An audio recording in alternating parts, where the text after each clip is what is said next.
नमस्कार, प्रणाम। सेट और नेट की क्लास के अंदर हम पढ़ रहे थे पतंजलि योग दर्शन, और पतंजलि योग दर्शन के अंदर हमने लास्ट जो क्लास में पढ़ा था वो पढ़ा था समाधि के विघ्न रूप की। समाधि है उसमें कौन कौन से विघ्न आते हैं या समाधि में बाधा आती हैं। एक बार इसको रिपीट करेंगे। समाधि में बाधा या यूं कहेंगे चित्त के विक्षेप,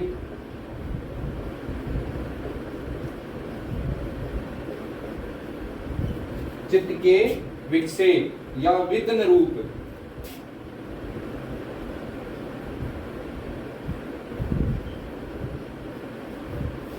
तो कौन कौन से हैं? ये लगभग 9 प्रकार के विघ्न रूप इसमें आते हैं। तो पहला तो है व्याधि।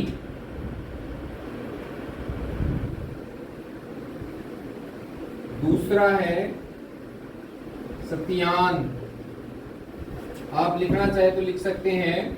तीसरा है संशय।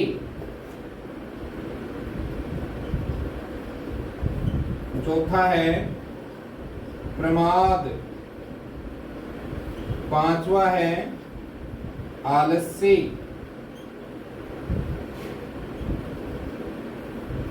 छठा है अविरति। सातवां है भ्रांति दर्शन।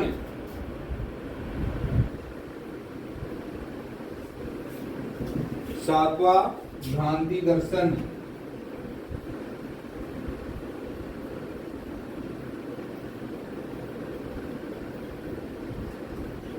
और ये 8वां और 9वां, इस पे थोड़ा सा ध्यान रखेंगे। तो 8वां है, इस पे क्वेश्चन आते हैं 8वें और 9वें पे। अलब्ध भूमि तत्व। और 9वां है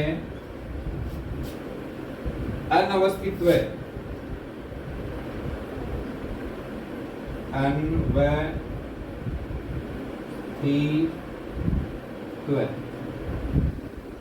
ये 9 हैं और इन 9 के बारे में हम बारी बारी जानेंगे कि क्या क्या है। क्या है व्याधि? क्या है व्याधि? क्या है?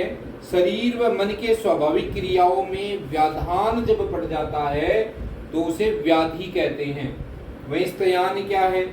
चित्त की अकर्मण्यता स्त्यान कहलाती है। चित्त यानी मन के द्वारा किसी भी काम को नहीं किया जाना स्त्यान कहलाता है। संशय, किसी विषय के सकारात्मक व नकारात्मक ध्रुवों को मानसिक विचरणा के माध्यम से साथ साथ छूना संशय कहलाता है कि काम करूं कि नहीं करूं, करूं कि नहीं करूं। प्रमाद। प्रमाद क्या है? योग के साधनों का अनुष्ठान न करना प्रमाद है। आलस्य क्या है? शरीर व चित्त का भारीपन आलस्य कहलाता है। अविरति, ये भी शब्द याद रखना, अविरति, क्योंकि नया शब्द है, बाकी तो आपने सुने हुए हैं। चित्त में विषय भोगात्मक लालसा का पैदा हो जाना, यानी विषयों का भोगना पैदा हो जाना अविरति कहलाता है। यह अवैराग्य अवस्था है। भ्रांति दर्शन, मिथ्या ज्ञान को ही भ्रांति दर्शन कहते हैं। अलब्ध भूमिकत्व, समाधि की अवस्था न बन पाना और अनवस्थित्व, प्राप्त कर ली गई समाधि की अवस्था का स्थिर न हो पाना। अनवस्थित्व यानी प्राप्त कर ली गई समाधि की अवस्था का स्थिर न हो पाना।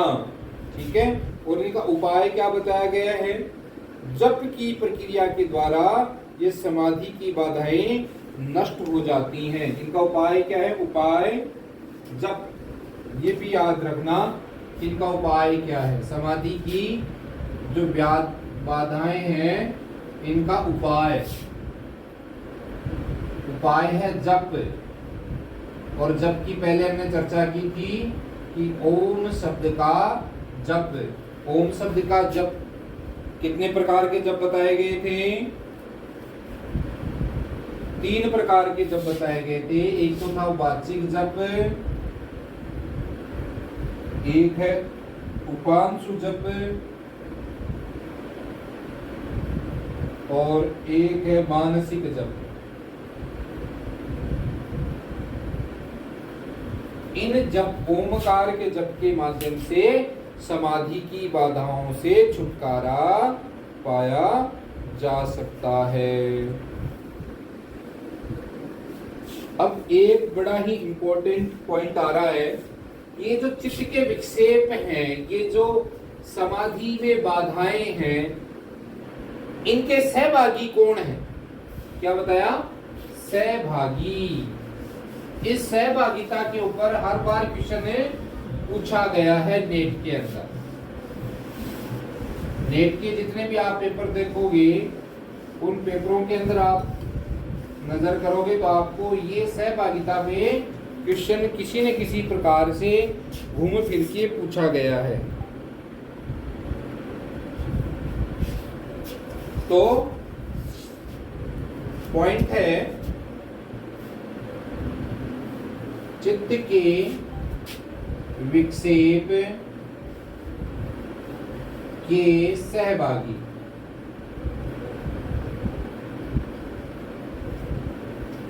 तो क्या क्या है? दुख,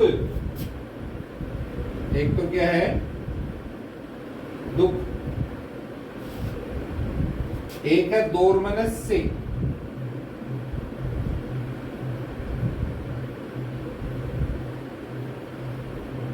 दोर्मनस्य। दोर्मनस्य को दूसरे शब्दों में कहेंगे हताशा।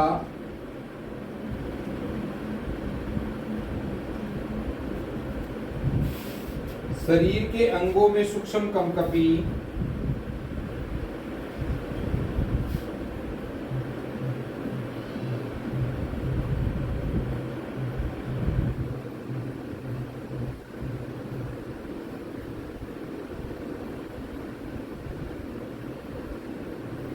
शरीर के अंगों में सूक्ष्म कंपकपी।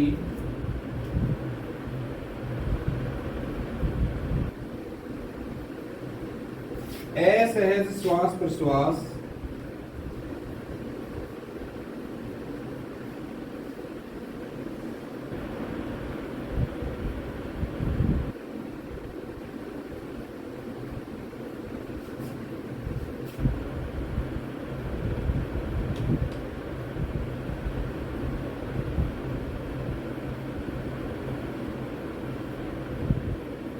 ये सब विक्षेप में सहभागी हैं। कितने हैं? 1 नंबर दुख, 2 नंबर दोर्मनस्य हताशा, 3 नंबर शरीर के अंगों में सूक्ष्म कंपकपी और 4 नंबर पे असहज श्वास प्रश्वास। इसको आप लिखना चाहे तो आप लिखें। चित्त के विक्षेप के सहभागी बहुत इंपॉर्टेंट है, ये बहुत बार क्वेश्चन आया हुआ है। दुख, दोर्मनस्य, शरीर के अंगों में सूक्ष्म कंपकपी और असहज श्वास प्रश्वास, ये 4 चित्त के विक्षेपों में सहभागी हैं। अब हमने चित्त के विक्षेप जाने, चित्त के विक्षेप के सहभागी जाने, तो अब जानते हैं चित्त के विक्षेपों का निराकरण।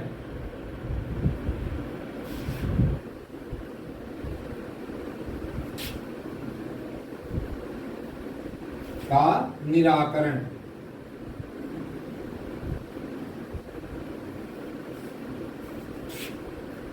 निराकरण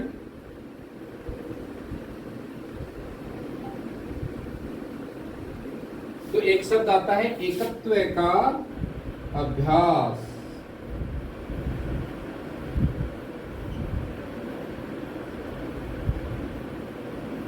निराकरण किससे होगा? अभ्यास, एकत्व का अभ्यास। और पहले क्या बताया? पहले भी बताया जप। एक क्या बताया था? पहले बताया था जप। जप के द्वारा भी चित्त के विक्षेपों का निराकरण किया जाता है।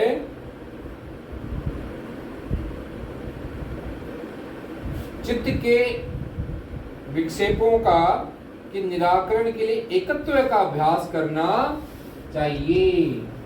ठीक है, ये शब्द है, आपको याद रखना है कि चित्त के विक्षेपों का निराकरण जप और एकत्व के अभ्यास के माध्यम से किया जाता है। श्लोक नंबर 1/32। अब हम चित्त की कुछ चर्चाएं करेंगे और ये जो चित्त है ये शांत और निर्मल कैसे होगा, ये बात समझ में आ गई। चित्त के विक्षेपों का निराकरण, जप और एकत्व का अभ्यास। अब हम जानेंगे, बहुत सारी बातें अलग अलग तरीके से लिखी गई हैं। क्वेश्चन एक ही है,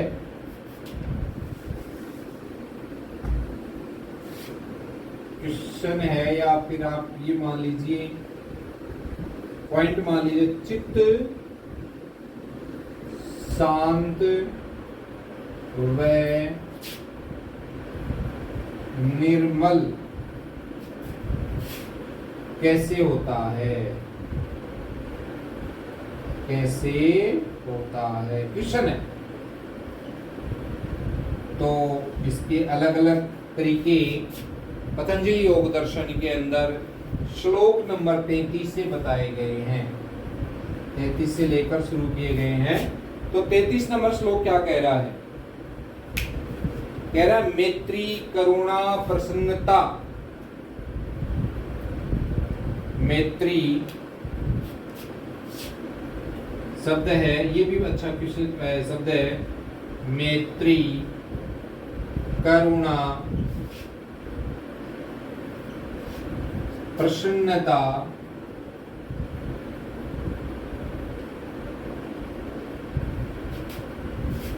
और उपेक्षा,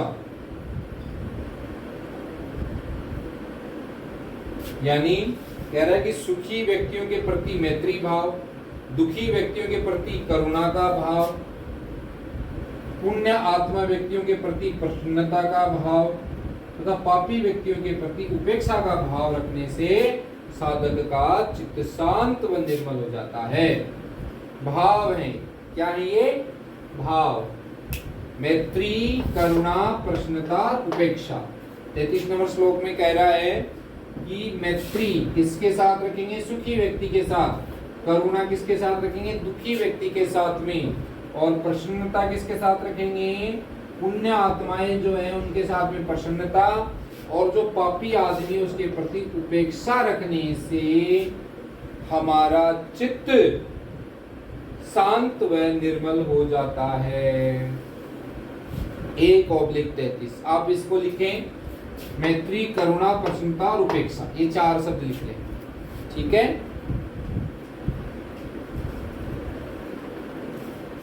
अगले श्लोक में कह रहे हैं 34 नंबर श्लोक में, 33 नंबर श्लोक के बाद में 34 नंबर श्लोक में कह रहा है प्रच्छर्दन शब्द आता है, लिखेंगे प्र आधा जय, फिर 6 से छाता, द के ऊपर रे की मात्रा, फिर न, प्रच्छर्दन, फिर विधारण। अगला शब्द है विधारण। जिन्होंने पतंजलि योग सूत्र पढ़ा है उनको तो पता है, जिन्होंने नहीं पढ़ा उनके लिए नए शब्द हैं। तो प्रच्छर्दन, प्रच्छर्दन क्या? श्वास के बार बार बाहर फेंकने। प्रच्छर्दन यानी सांस को बार बार बाहर फेंकेंगे। कैसे? कपालभाति करेंगे। विधारण, श्वास के को रोकने की प्रक्रिया, ये तो छोड़ने की प्रक्रिया बार बार, प्रच्छर्दन। और विधारण कुंभक, सांस को भरा रोक लिया।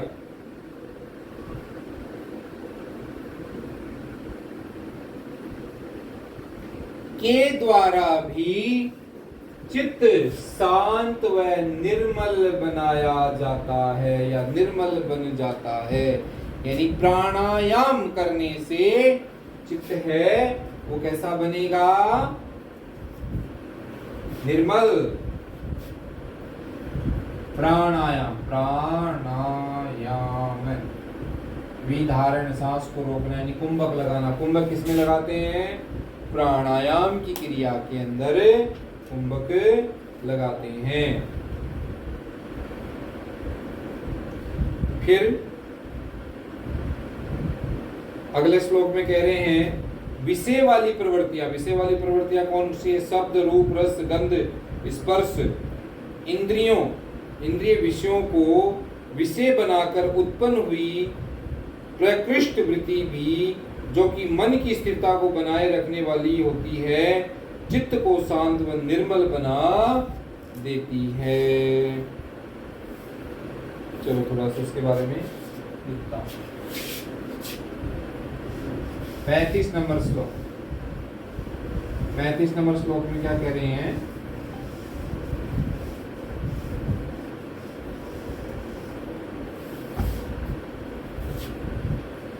विषय वाली प्रवृत्तियां यानी इंद्रियों की जो विषय हैं उनकी प्रवृत्तियां कौन कौन सी बता रहे हैं? प्रवृत्तियां कौन सी हैं? शब्द, कौन सी इंद्रिय से संबंधित है ये? रूप, रस, गंध और स्पर्श। तो जो स्पर्श है ये त्वचा, गंध है ये नाक, रस है ये जीभ, रूप है ये आंख, शब्द है ये कान। इन इंद्रियों के ये क्या है? प्रवृत्तियां हैं, या ये चित्त के विषय हैं, या इंद्रियों के विषय भी कह सकते हैं। वो क्या कहेंगे? इंद्रियों के विषय।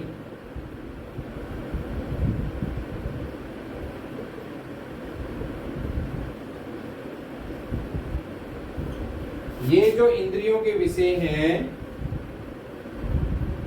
इन विषयों को विषय बनाकर उत्पन्न हुई प्रकृष्ट वृत्ति, विषयों को विषय बनाकर उत्पन्न हो रही है। क्या उत्पन्न हो रही है? प्रकृष्ट वृत्ति। एक नई वृत्ति और उत्पन्न हो जाती है, उस वृत्ति का इन्होंने नाम दिया है प्रकृष्ट वृत्ति, जो कि मन को स्थिर बनाए रखने वाली होती है। ये जो प्रकृष्ट वृत्ति है ये क्या करेगी? मन को स्थिर कर देती है, मन को स्थिर बनाए रखने वाली होती है और चित्त को शांत व निर्मल बना देती है। जब मन स्थिर हो जाता है तब चित्त शांत व निर्मल बन जाता है। श्लोक नंबर है 1/35। अब एक नया नाम और आएगा, ये भी बड़ा इंपॉर्टेंट नाम है। विशोकावा ज्योतिष्मती। क्या है? विशोकावा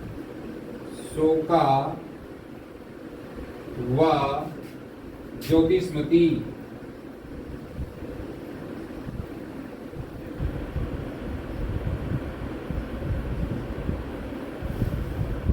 छत्तीस नंबर का श्लोक है विशोकावा ज्योतिष्मती।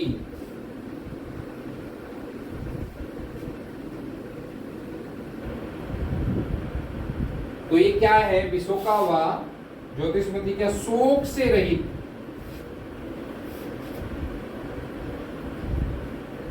शोक से रहित, प्रकाश से युक्त प्रवृत्ति। क्या ये? ज्योतिष्मती यानी प्रकाश से युक्त प्रवृत्ति।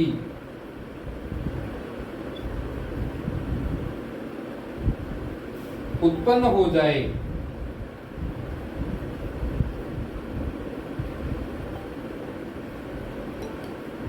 उत्पन्न हो जाए तो चित्त को शांत व निर्मल बना देती है। उत्पन्न हो जाए तो चित्त को शांत व निर्मल बना देती है।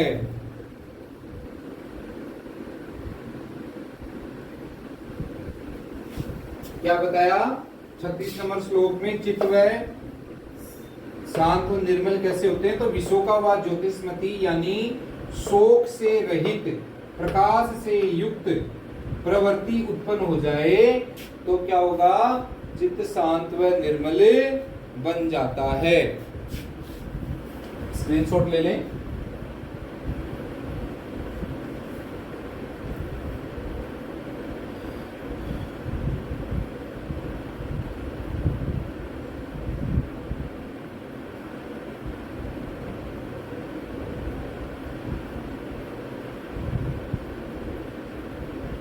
आगे बढ़े।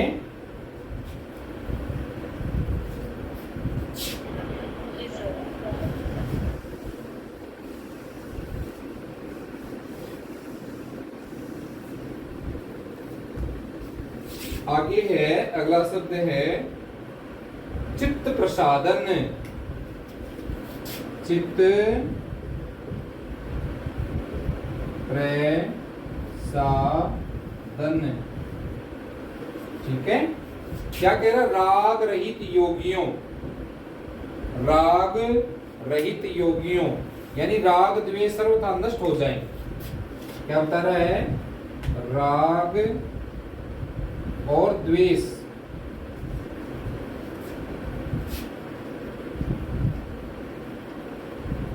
सर्वथा नष्ट हो जाए।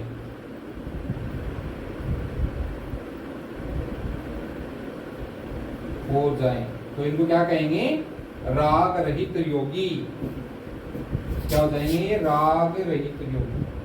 राग रहित योगी, ठीक है। के चित्त का आलंबन यानी जो राग रहित योगी हैं उनके चित्त का आलंबन,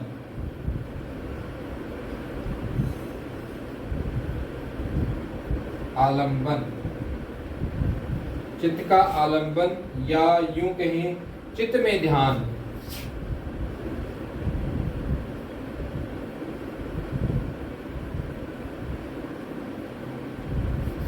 चित्त में ध्यान करने वाले साधक का चित्त भी स्थिर हो जाता है। यानी जो राग रहित योगी है उसके चित्त का आलंबन करना, अगर उसके चित्त का ध्यान करेंगे, उसका आलंबन करेंगे तो साधक का चित्त है वो स्थिर हो जाएगा।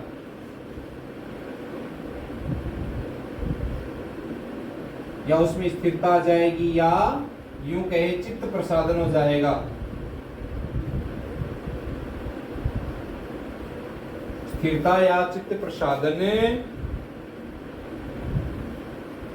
हो जाता है। तो चित्त प्रसादन क्या है? तो चित्त प्रसादन है स्वच्छ शुद्ध स्वस्थ। क्या है? स्वच्छ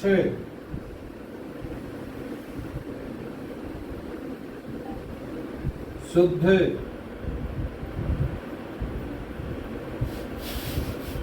और स्वस्थ।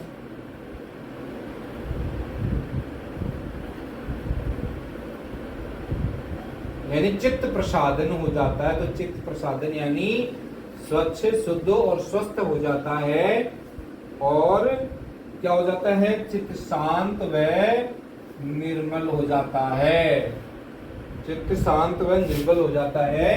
और ये श्लोक नंबर है 37।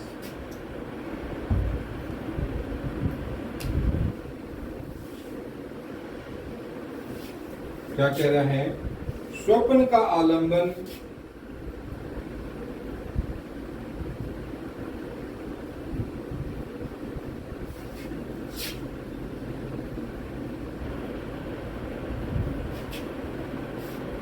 निद्रा में ज्ञान का आलंबन,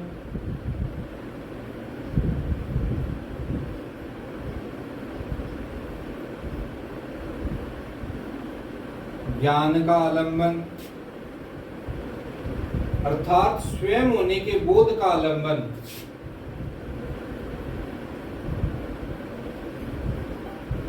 स्वयं के होने के बोध का आलंबन।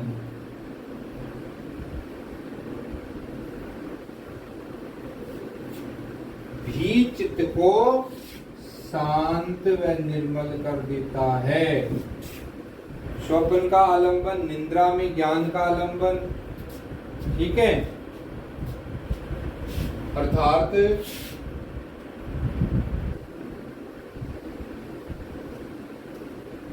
स्वयं के होने के बोध का आलंबन चित्त को शांत व निर्मल बना देता है। 38 नंबर श्लोक में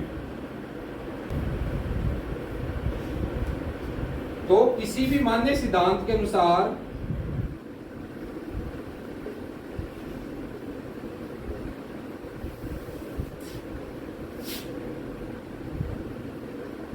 सिद्धांत के अनुसार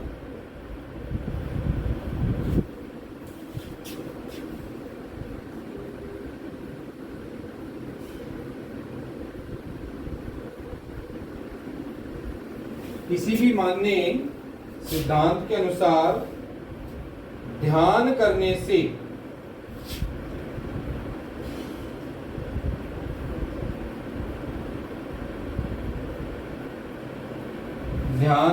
से चित्त शांत व निर्मल हो जाता है। चित्त शांत व निर्मल हो जाता है किसी भी मान्य सिद्धांत के अनुसार, या फिर इसको यूं भी कह दो, जिसको जो पसंद है, जो मान्य सिद्धांत है, जिसको जो पसंद है, उसके अनुसार ध्यान करने से भी चित्त शांत व निर्मल बन जाता है।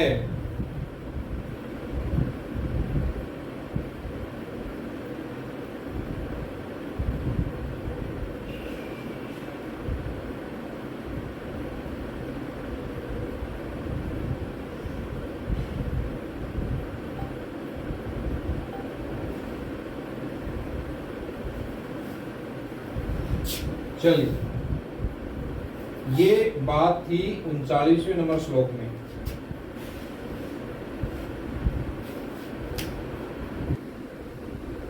अब है एक शब्द आता है सर्वज्ञ।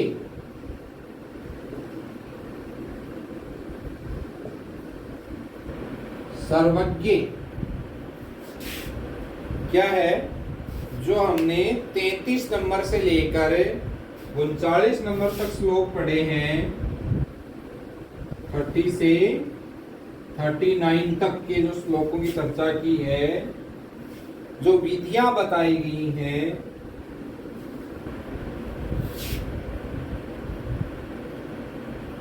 विधियों के माध्यम से, पूर्वोक्त सूत्र की विधियों के माध्यम से चित्त का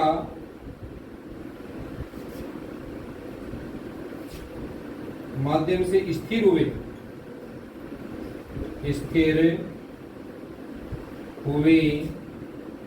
चित्त का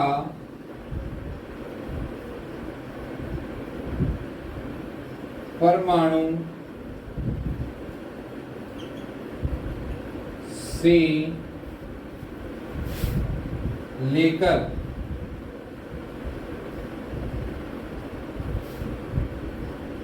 परम महत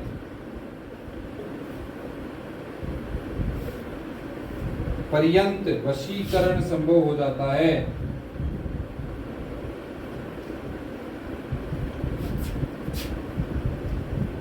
वशीकरण करण संभव हो जाता है।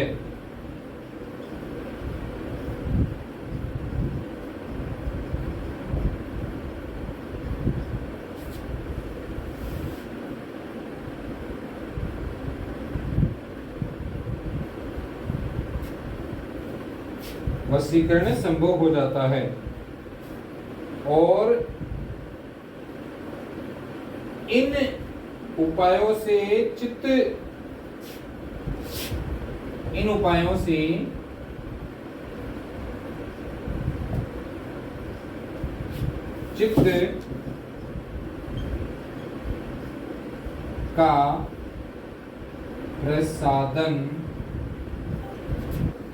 का प्रसादन हो जाने से साधक सर्वज्ञ हो जाता है। हो जाने से साधक सर्वज्ञ हो जाता है।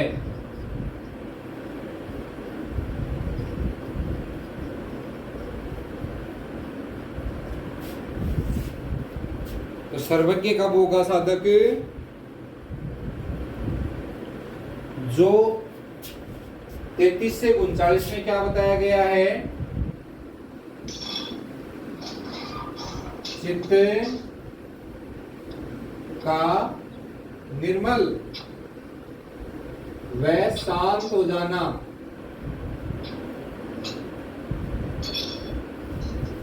जाने के लिए जो उपाय बताए गए हैं, इन उपायों, इन विधियों के माध्यम से स्थिर हुए चित्त का परमाणु से लेकर परम महत्व पर्यंत तक वशीकरण संभव हो जाता है। इन उपायों से चित्त का प्रसादन हो जाने से साधक सर्वज्ञ हो जाता है।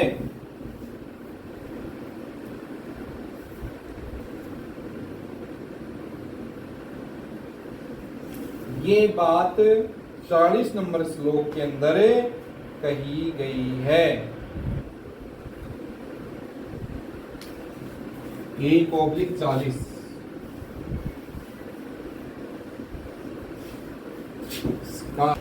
अगला एक बहुत ही इंपॉर्टेंट शब्द है पतंजलि योग दर्शन का, समाधिपाद का। बहुत ही सुंदर शब्द है और इस पे कई बार क्वेश्चन आ गए हैं।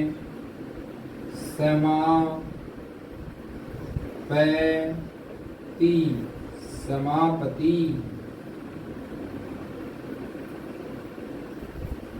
समापति क्या है?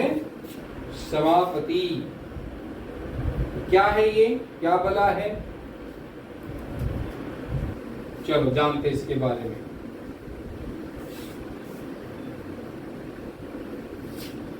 जिसका राजस और तमस, या इसको राजस भी कह सकते हैं, तामस भी कह सकते हैं, वृत्तियां क्या हो गई है? क्षीण हो गई हैं। क्षीण यानी समाप्त हो गई हैं या हो चुकी हैं। ऐसे स्वच्छ निर्मल निर्दोष मणि सदृश, ऐसे स्वच्छ निर्मल निर्दोष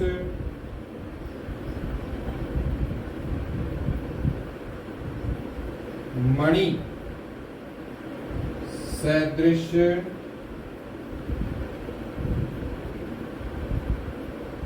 चित्त का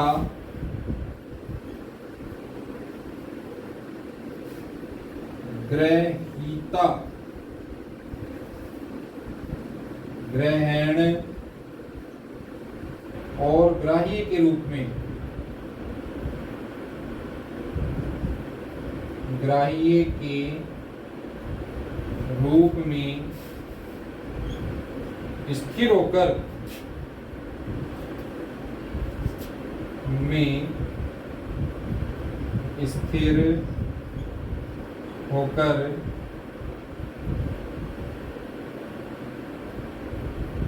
उसी रूप आकार वाला प्रतीत होना,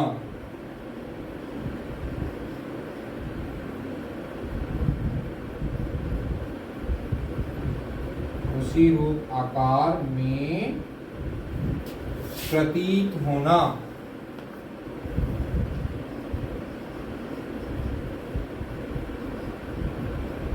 समापति कहलाती है।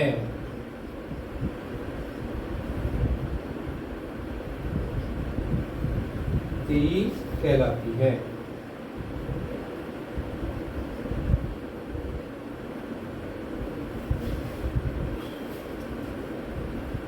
कि जिस साधक का रजस तमस वृत्तियां क्षीण हो चुकी हैं, ऐसे स्वच्छ निर्मल निर्दोष मणि सदृश चित्त का ग्राहिता, ग्रहण और ग्राह्य के रूप में स्थिर होकर उसी रूप आकार में प्रतीत होना समापति कहलाती है।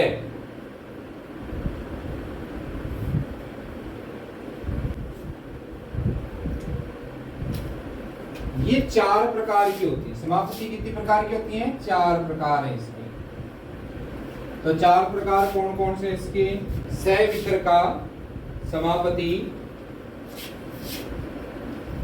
सवितर्का समापति, दूसरी है निर्वितर्का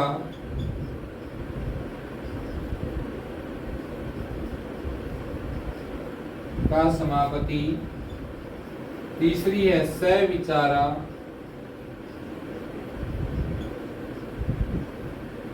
समापति और चौथी है निर्विचारा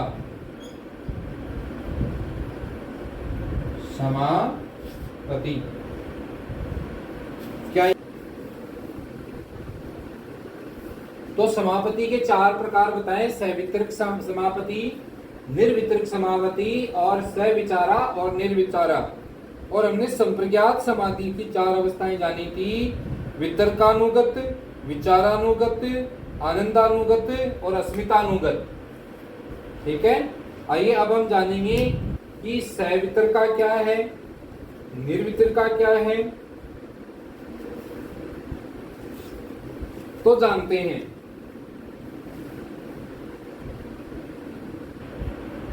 तो सवितर्क समापति क्या है? शब्द, अर्थ और ज्ञान के भेद से मिश्रित समापति सवितर्क समापति कहलाती है। क्या शब्द बताइए? शब्द, अर्थ और ज्ञान के भेदों से मिश्रित। सवितर्क की चर्चा कर रहे हैं। क्या कह रहा है? शब्द, अर्थ,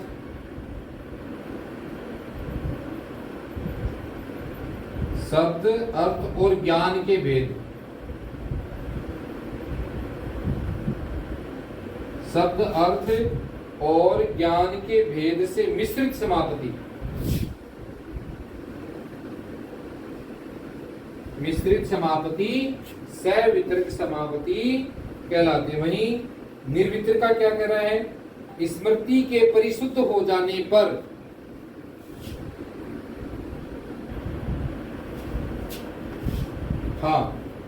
तो निर्वितर्का समापति क्या कह रहा है?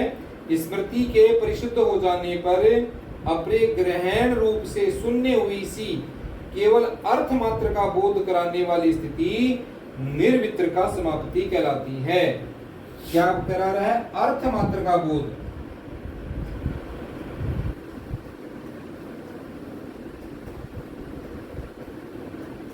अर्थ मात्र का बोध कराने वाली जो स्थिति है वो निर्वितर्का समापति है। और वहीं सविचारा और निर्विचारा के लिए कहा है सूक्ष्म ध्येय विषय।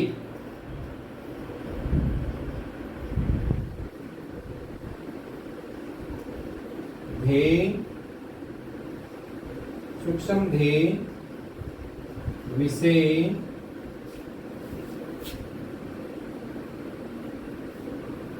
वाली समापति, वाली समापति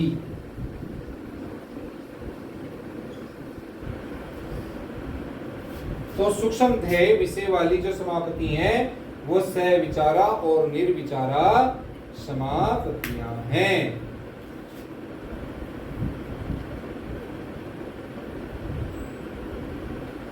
अब एक नया शब्द और आएगा, ये लिख लिया हो तो मैं आगे बढ़ूं।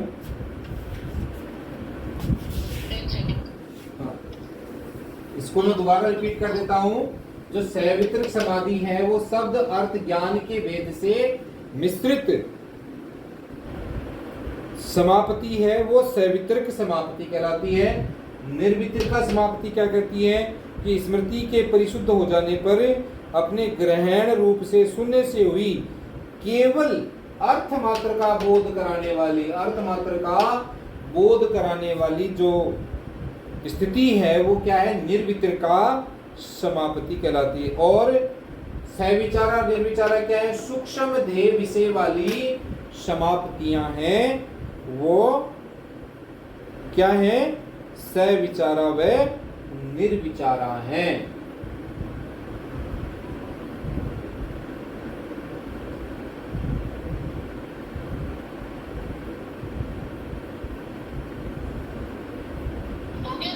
हो गया? हाँ।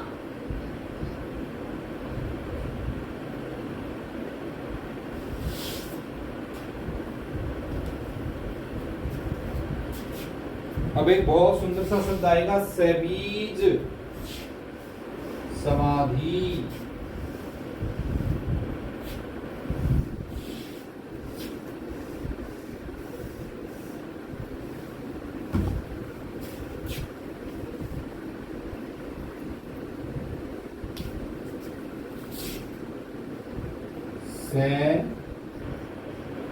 बीज समाधि।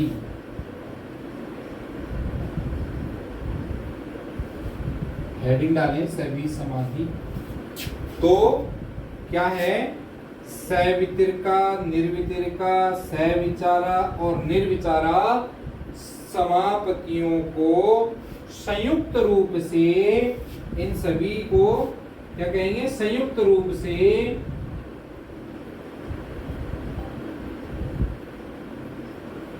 सबीज समाधि कहते हैं, या यूं कहें समापतियां ही सबीज समाधि है। यहाँ पे समापतियां लिख देता हूं, है ना, चार शब्द आ गए, चार समाप्ति होगी, इसलिए समापतियां को ही सविज समाधि कहते हैं। समापतियां कौन कौन सी हैं, सवितरका, निर्विचारा, सविचारा और निर्विचारा। इन चारों शब्दों को अच्छे से याद कर लें।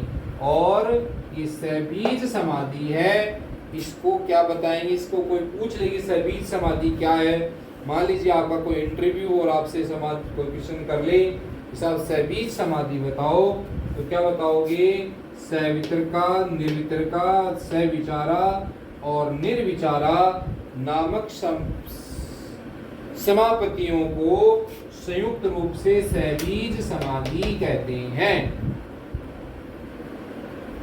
अगला एक बहुत ही सुंदर सा शब्द आया है, अध्यात्म प्रसाद।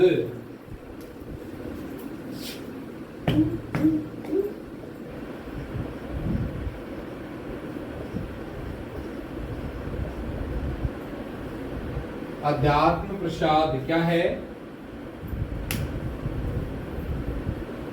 निर्विचारा समापति में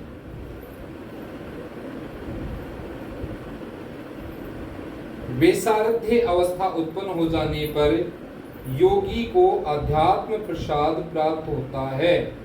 यह विवेक की उच्चतम उपलब्धि है। अध्यात्म प्रसाद, इसमें कह रहे हैं निर्विचारा समाप्ति।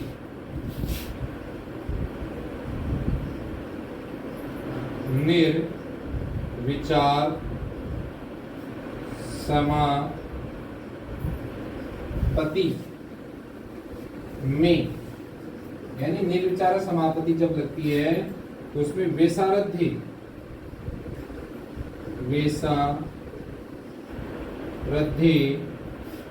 अवस्था वैसारध्य अवस्था उत्पन्न हो जाने पर, वैसारध्य अवस्था उत्पन्न हो जाने पर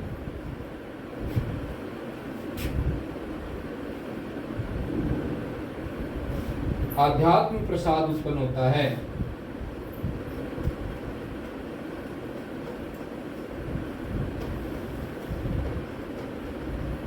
अध्यात्म प्रसाद प्राप्त होता है।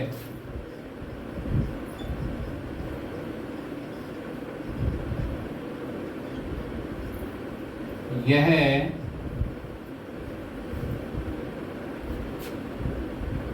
विवेक की उच्चतम उपलब्धि है।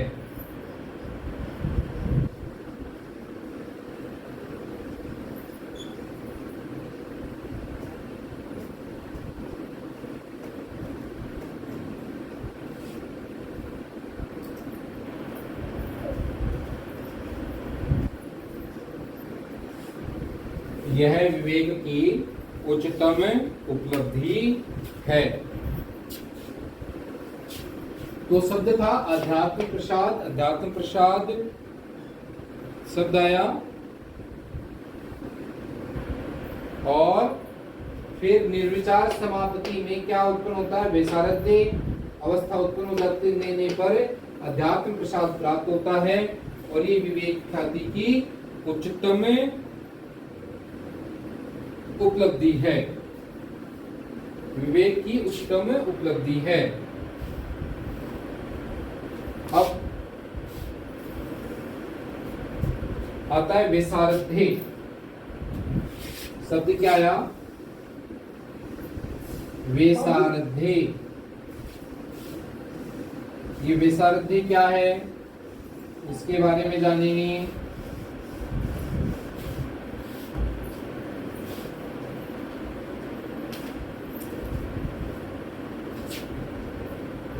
एक के बाद एक नए शब्द आ रहे हैं, इनको याद रखना है।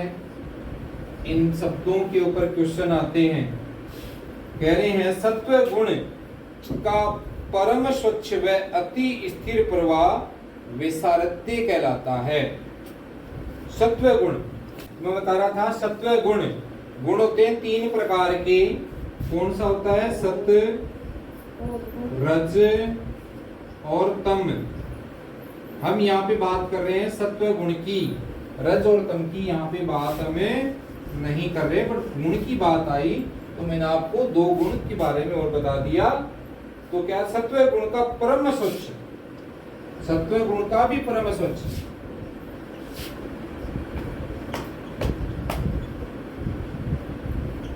सत्व गुण का परम स्वच्छ वह अति स्थिर प्रवाह,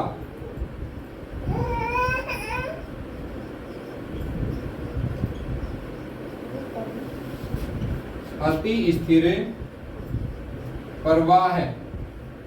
क्या कहलाता है? वैसारध्य कहलाता है।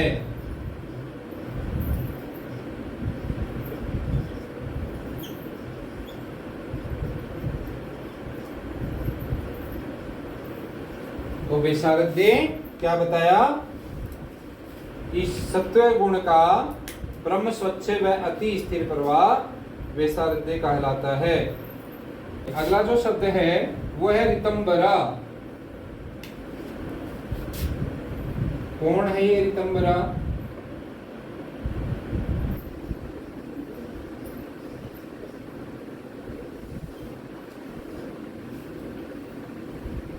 जानते हो क्या? चलो, ऋतंबरा, ऋतम और भरा 2 शब्दों से बना ना ऋतंबरा। ऋतम, ऋतम का अर्थ होता है यथार्थ,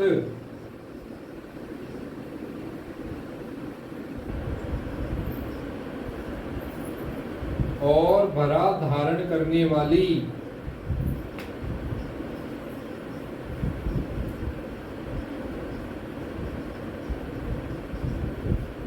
क्या क्या धारण करती है? बुद्धि।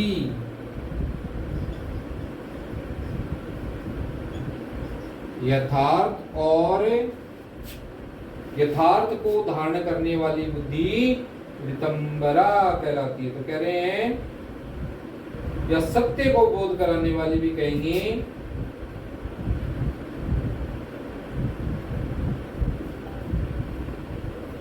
तो क्या कह रहे हैं? निर्विचार समाधि के सर्वथा परिशुद्ध हो जाने पर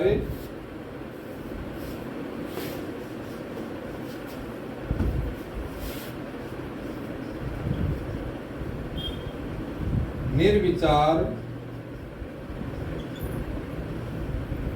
दो प्रकार की पढ़ी थी ना, सविचारा और निर्विचारा। तो निर्विचार समाधि के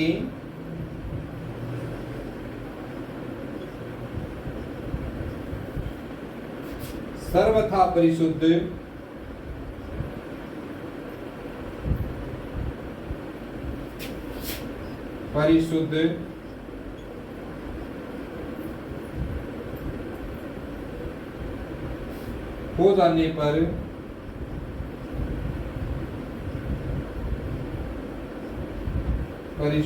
जाने पर साधक को बुद्धि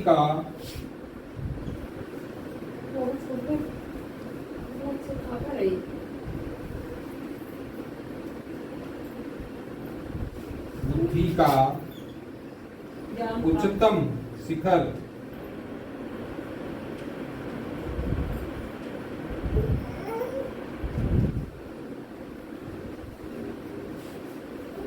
प्राप्त हो जाता है।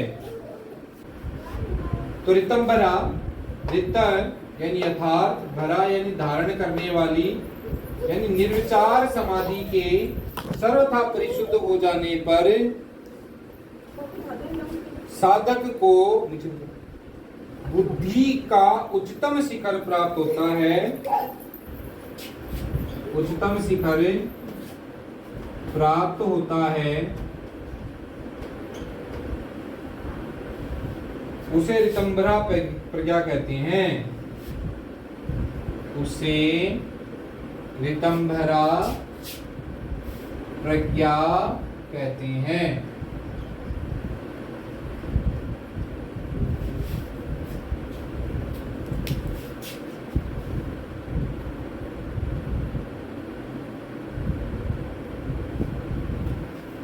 तो ऋतंबरा क्या बताया? ऋत यानी यथार्थ, भरा हुआ, धारण करने वाली बुद्धि।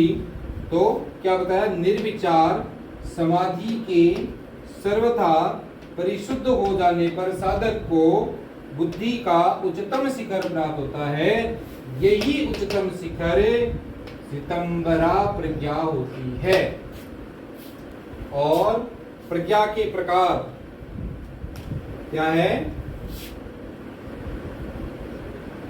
प्रज्ञा, ऋतंबरा प्रज्ञा है के प्रकार। कौन कौन से प्रकार हैं?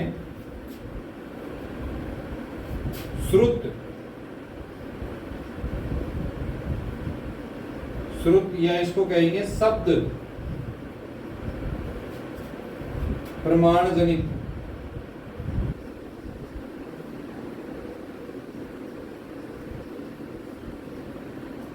प्रज्ञा।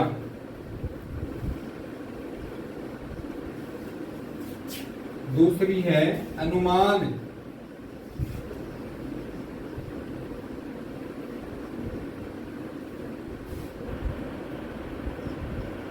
प्रमाण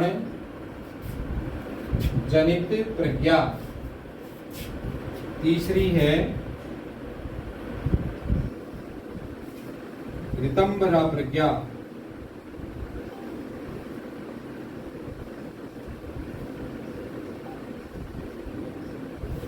तो प्रज्ञा के 3 प्रकार बताए गए। तो 3 प्रकार कौन कौन से?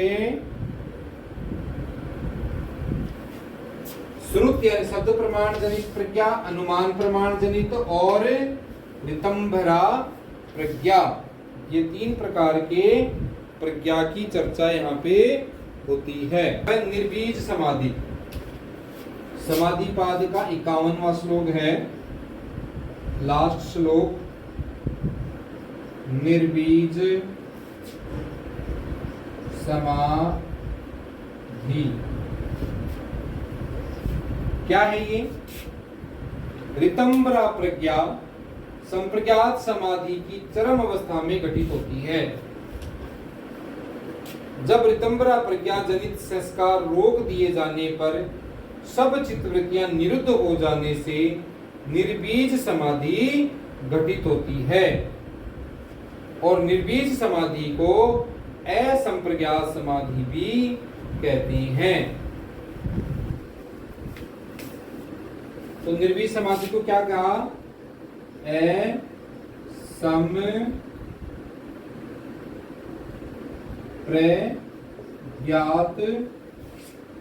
असंप्रज्ञात समाधि भी कहते हैं, यानी निर्बीज को ही असंप्रज्ञात कहते हैं। तो क्या कहा गया है? ऋतंभरा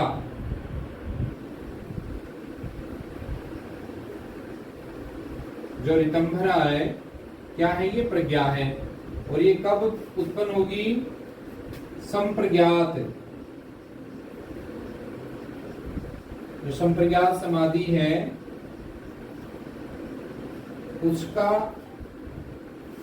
उसकी चरम अवस्था में घटित होती है।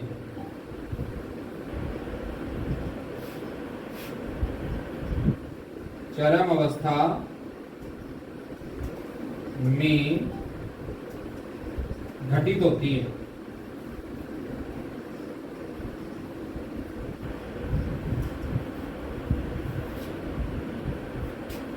इससे भी आगे की बात कर रहे हैं, यानी कि संप्रज्ञात समाधि की जब चरम अवस्था पहुंच जाती है, उस चरम अवस्था में क्या होता है? ऋतंभरा प्रज्ञा घटित होती है और ऋतंभरा प्रज्ञा को भी जब रोक दिया जाए, क्या बताया गया है? ऋतंभरा प्रज्ञा जनित संस्कार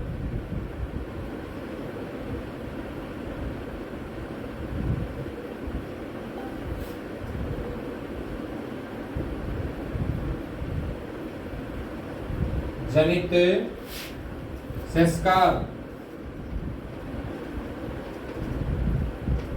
रोक दिए जाएं या निरोध कर दिए जाएं,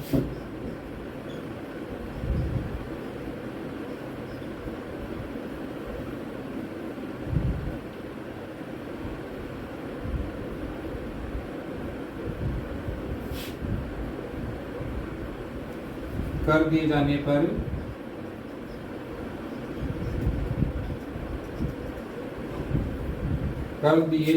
पर चित्तवृत्तियां निरुद्ध हो जाती हैं।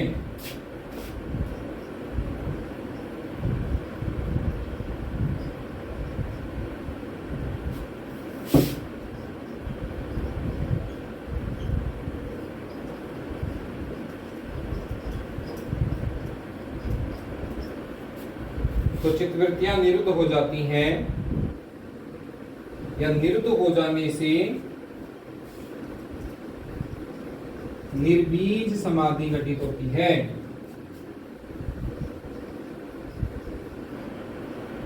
निर्बीज समाधि घटित होती है।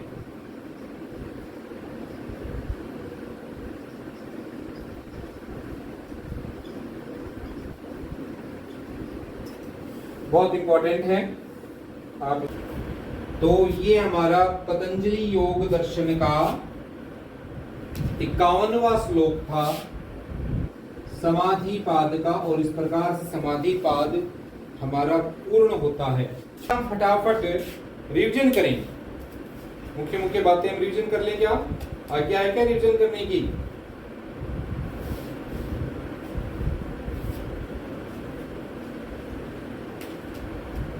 बोलो।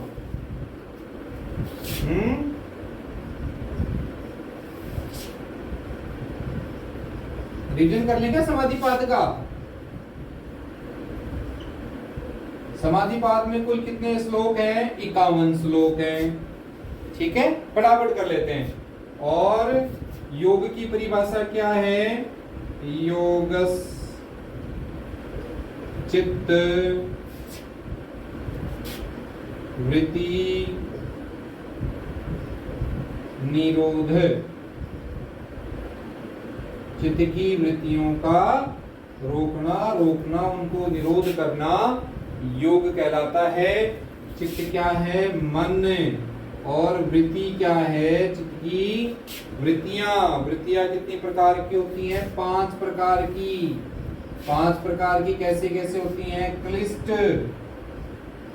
और अक्लिष्ट। ठीक है, 5 प्रकार की वृत्तियों के नाम क्या क्या हैं?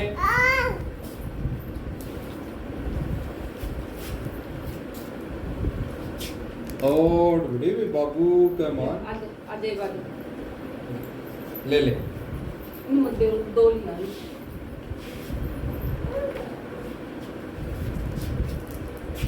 बाबू टॉफी लेके आए, आप लोगों को खानी है क्या? नहीं खानी? चलो मैं खा लेता हूँ फिर, गला सूख गया है थोड़ा सा।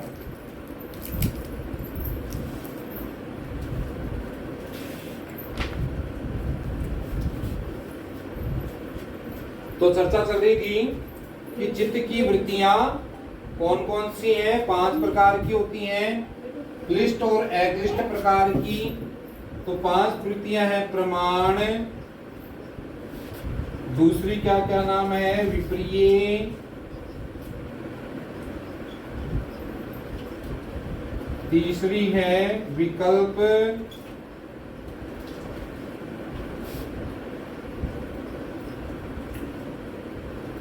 चौथी है निंद्रा और 5वीं है स्मृति। योग चित्तवृत्ति निरोध या क्या तो ये 5 प्रकार की वृत्तियां हुई और इन 5 प्रकार की वृत्तियों को रोकने का उपाय क्या बताया है? अभ्यास और वैराग्य। 5 वृत्तियों को रोकने का उपाय बताया है अभ्यास और वैराग्य। अभ्यास और वैराग्य के द्वारा 5 प्रकार की वृत्तियों को रोका जा सकता है।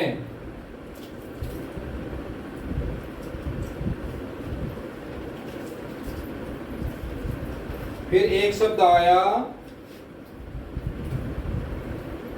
पर वैराग्य।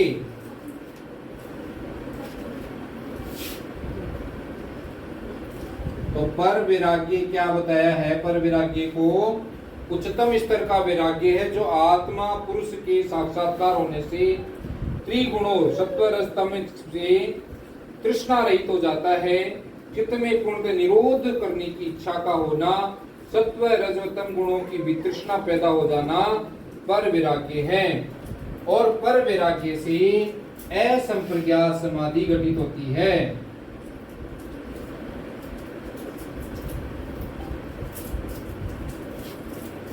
अब संप्रज्ञात समाधि क्या है?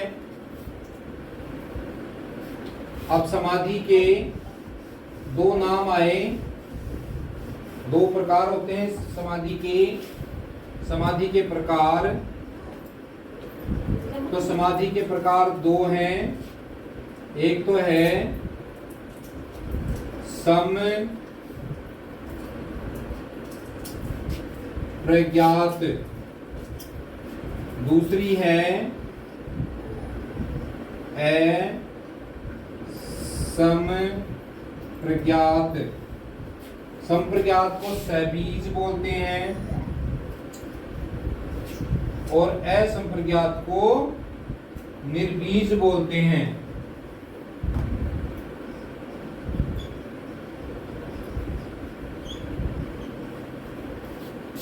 संप्रज्ञात समाधि और असंप्रज्ञात समाधि। तो संप्रज्ञात समाधि के 4 रूप बताए गए हैं। संप्रज्ञात समाधि के 4 रूप कौन कौन से? वितर्कानुगत,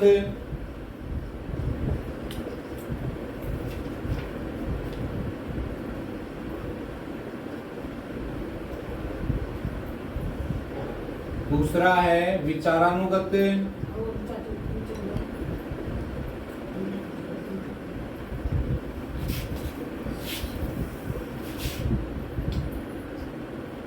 रेणु कंवर रोज लेट आ रहे हैं भाई। फिर है आनंदानुगत,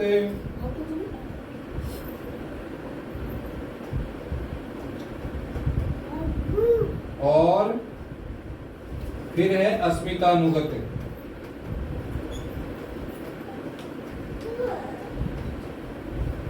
तो ये 4 प्रकार की संप्रज्ञात समाधि की चर्चा हुई।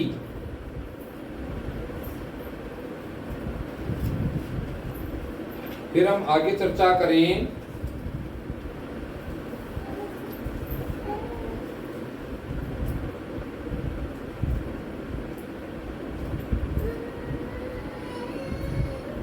जप की विधि।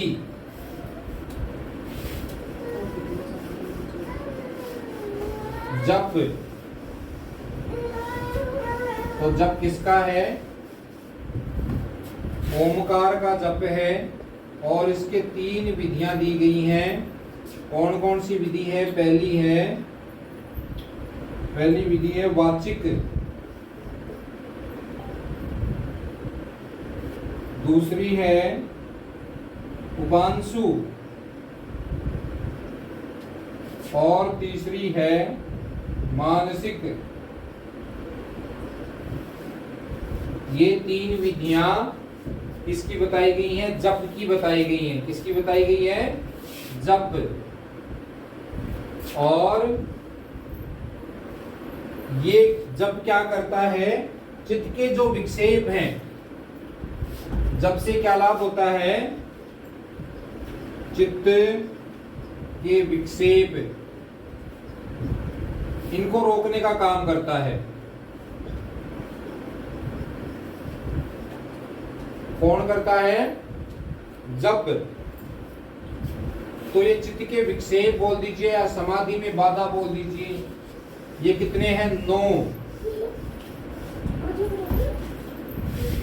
चित्त के विक्षेप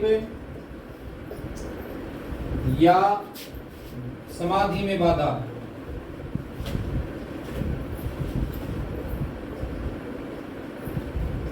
तो समाधि में बाधा कौन कौन से हैं? व्याधि,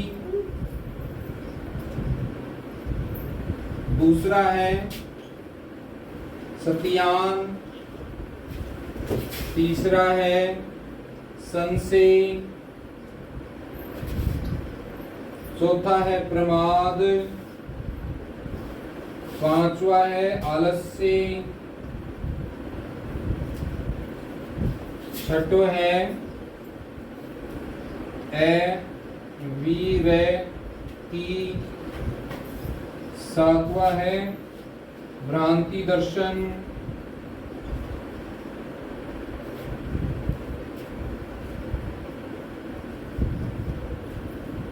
8वां है अलब्ध भूमि तत्व, और 9वां है अन्वय स्थितित्व। अन्वस्थित्व। और इन विक्षेपों को दूर किससे किया जाता है? जप से दूर किया जाता है। तो इन समाधि के में जो बाधा है या समाधि के विक्षेप हैं, चित्त के विक्षेप हैं, इनका साथ देने के लिए कौन आता है? तो ये सहभागी, इनको क्या कहेंगे? सहभागी। ये 4 प्रकार के विक्षेप तो 9 प्रकार के हो गए, पर इसके सहभागी 4 प्रकार के हैं। तो 4 प्रकार के कौन कौन से हैं? पहला है दुख, दूसरा है दोर्मनस्य, इसको हताशा कहते हैं, तीसरा है शरीर के अंगों में सूक्ष्म कंपकपी, और चौथा है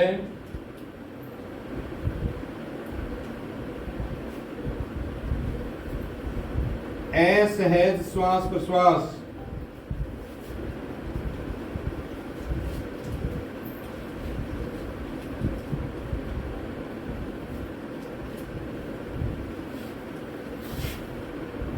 ये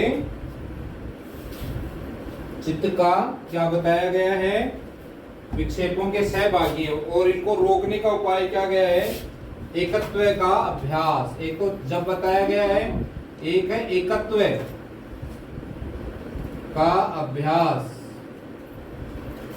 एकत्व का अभ्यास से क्या बताया गया है? चित्त के विक्षेप और उसके जो सहभागी दुख दोर्मनस से शरीर के अंगों में सूक्ष्म कम कपी और असहज श्वास प्रश्वास है, उनको रोकने का कोई काम करता है तो वह एकत्व का अभ्यास।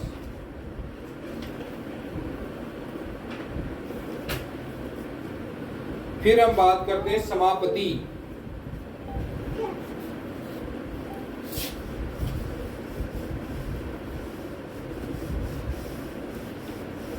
अब हम जो पढ़ रहे हैं फटाफट इसका रिविजन कर रहे हैं, मुख्य मुख्य बातों को ही कर रहे हैं ना, एक एक लाइन ही करें। समापति, बाकी आपको पहले एक लाइन बताई है। तो समापति के 4 प्रकार हैं। पहला कौन सा है? सवितर्का समापति। दूसरा है निर्वितर्का समापति। तीसरा है सविचारा और चौथा है निर्विचारा।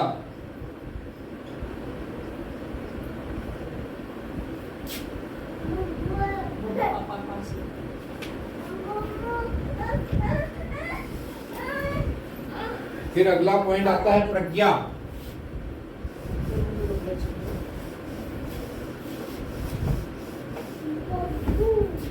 प्रज्ञा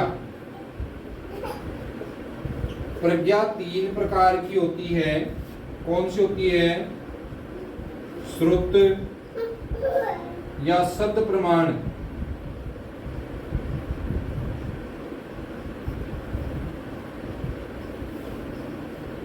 जनित। दूसरी है अनुमान प्रमाण,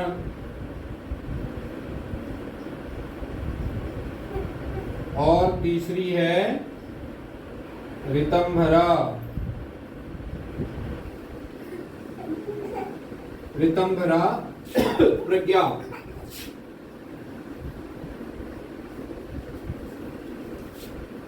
और लास्ट के अंदर हमने देखा निर्बीज समाधि।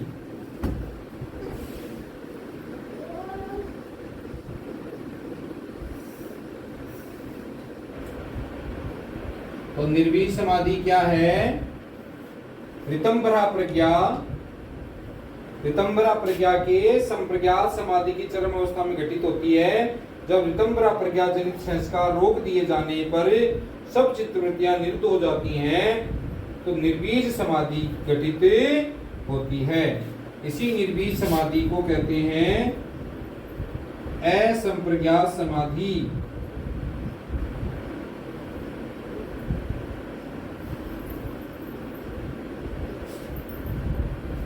ठीक है। और एक इसको निर्बीज कह दिया तो सहबीज कौन सी हो गई?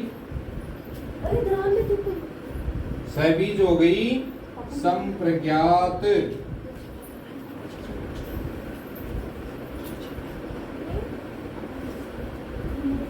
इस प्रकार से हमारा रिवीजन पूर्ण होता है।